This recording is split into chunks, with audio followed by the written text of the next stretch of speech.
When you realize that the Bible had over 40 different authors who wrote during a period of over 1,500 years, and very few even knew each other, maybe you've wondered, how could those 66 books in this Bible ever be a unified single message from the beginning to the end? I wondered that very same thing.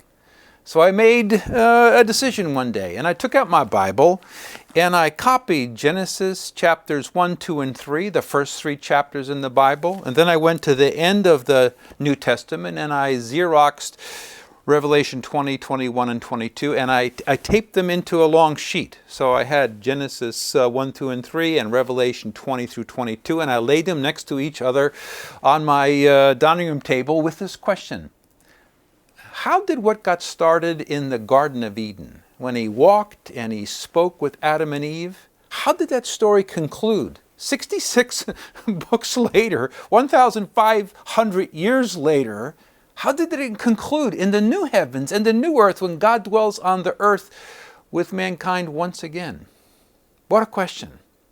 But wait till you see the answer, because when you do, you'll never have room for doubt again about the Bible that God wrote. Wait till you see it. On our screen we have the Genesis to Revelation comparison. And in the beginning, in Genesis 1, 2, and 3 is on the left side, and the ending at the end of the Bible, 1,500 years later of books, it's Revelation 20 to 22. Let's take a look at them. In the beginning, God created the heavens and the earth. In Revelation it says, I saw a new heaven and a new earth. The darkness he called night, but Revelation says there'll be no night there at the end. God made 2 great lights, the sun and the moon, but the city, that's New Jerusalem, has no need of the sun or the moon. In the day you eat thereof, you shall surely die. But look at the end of the story. And there shall be no more death, neither sorrow. Satan appears as the deceiver of mankind, and Satan disappears forever. Shown a garden into which defilement entered, but shown a city, just quoting Revelation, word for word here, there shall in no wise enter into it anything that defiles.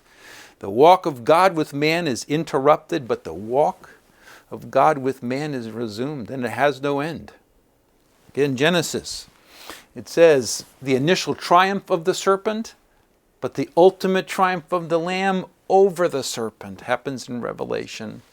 Genesis, I will greatly multiply your pain. Listen to the heart of God here. Neither shall there be pain anymore.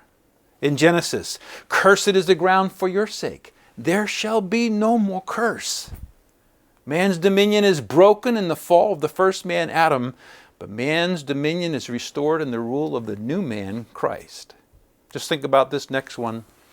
The first paradise is closed, but at the end, that same big idea, the new paradise is opened.